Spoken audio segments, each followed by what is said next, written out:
Terhormat Bapak-Bapak, Ibu-Ibu, salam Pancasila. Bapak-bapak, ibu-ibu yang melihat video saya ini, tolong jangan lupa subscribe, like, dan di-share. Sifatnya gratis. Pada hari Kamis, tanggal 9 Juni tahun 2022 ini, saya akan mengomentari tidak masuk akal Anies Baswedan mengatasi banjir di kota Jakarta. Anies Baswedan konsep mengatasi banjir hujan turun lebat harus dimasukkan ke dalam tanah, bukan dibuang dialirkan ke laut dengan membuat gorong-gorong besar, disebut sunnatullah. Jadi semua air hujan itu harus dimasukkan ke dalam tanah, bukannya dibuang ke laut katanya.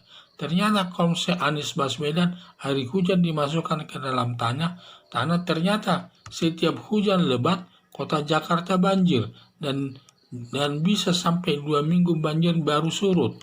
Berakibat perabotan rumah tangga masyarakat banyak yang rusak seperti kulkas, kursi, mobil, dan lain sebagainya. Untuk mendukung konsep air hujan dimasukkan ke dalam tanah lalu dibuat sumur penampung air. Ternyata sumur tersebut mengeluarkan air dan membasahi jalan, mempercepat jalan rusak. Lalu sekarang sumur tersebut dipompa dan dibuang ke laut, membuat sumur resapan memakan anggaran kurang lebih 400 miliar. Lalu lebih ditambah lagi memompa air akan menambah pengeluaran. Anies Baswedan ini pintar menghambur-hamburkan uang negara. Tindakan Anies Baswedan dalam menanggulangi banjir di kota Jakarta dengan memasukkan air hujan ke dalam tanah tidak masuk akal karena kota Jakarta sebagian besar sudah ditutupi bangunan, gedung bertingkat, dan rumah penduduk, jalan aspal, jembatan. Tidak mungkin air hujan masuk ke dalam tanah. Paling tanah kosong hanya halaman rumah, sehingga jumlahnya relatif sedikit. Jumlahnya tidak luas tanah tersebut, sehingga setiap hujan turun ya banjir.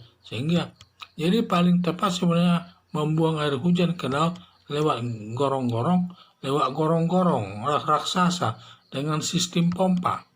Konsep Anies Baswedan hujan turun dimasukkan ke dalam tanah ini cocoknya untuk daerah pertanian. Sebagian besar hamparan tanah luas dan bangunan jalan aspal hanya sedikit.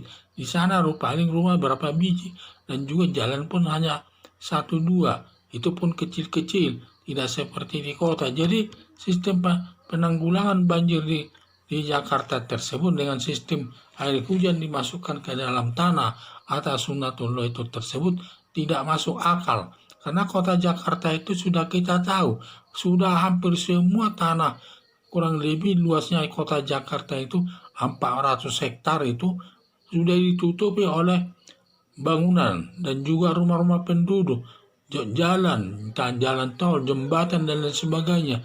Sehingga tanah hujan yang turun itu tidak mungkin diserap ke dalam tanah. Semua nanti akan banjir.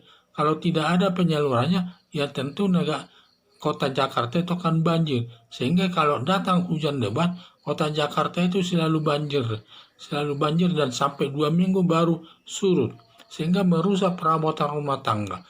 Masyarakat pun mengeluh atas datangnya hujan tersebut tidak bisa diatasi karena kelihatannya sederhana mengatasinya, tetapi sebenarnya sulit. Apalagi konsep Anies Baswedan tidak masuk akal.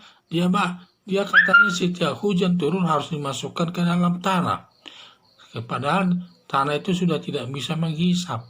Kemudian ditambah lagi dia membuat pompa resapan air itu agar turun ke dalam tanah.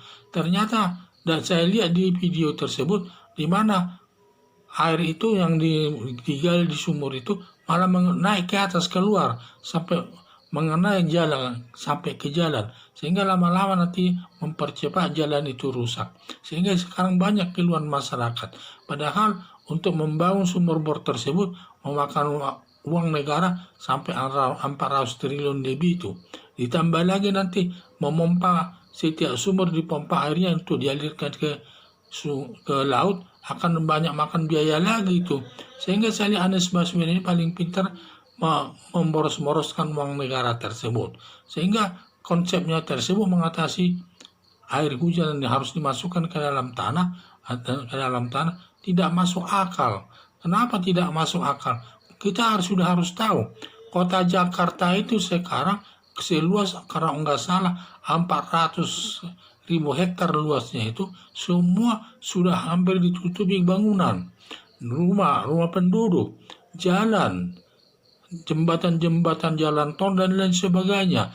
Sehingga boleh dikatakan tanah kosong itu paling hanya halaman rumah sedikitlah di samping jalan itu, yang sedikit saja, paling sekitar 10%-nya ada sisa tanah yang berupa tanah di permukaan tanah tersebut yang bisa menyerap air hujan tersebut. Sedangkan 90% ke tanah kota Jakarta itu sudah di banyak rumah, bangunan-bangunan bertingkat, dan juga rumah penduduk, dan juga jembatan sudah menutupi semua tanah tersebut, sehingga tidak mungkin airnya tersebut masuk ke dalam tanah. Sehingga untuk mengatasinya itu harus dialirkan ke laut dengan pakai gorong-gorong yang besar atau sistem pompa. Itulah yang benar. Tapi kalau Anies Baswedan itu menyatakan air hujan dimasukkan ke dalam tanah, kemudian karena itu katanya sunnatullah, itu untuk sekarang ini tidak masuk akal. Jadi konsepnya dia tidak masuk akal mengatasi banjir di kota Jakarta. Sehingga yang paling tepat mengatasi banjir kota Jakarta agar tidak banjir kota Jakarta, ya sementara dibuat gorong-gorong itu, yang gorong-gorong raksasa mengalirkan air itu ke laut. Itu baru tepat. Ini sekarang saya lihat konsep Anies Baswedan ini tidak masuk akal mengatasi air banjir dimasukkan ke dalam tanah. Sekian dan terima kasih.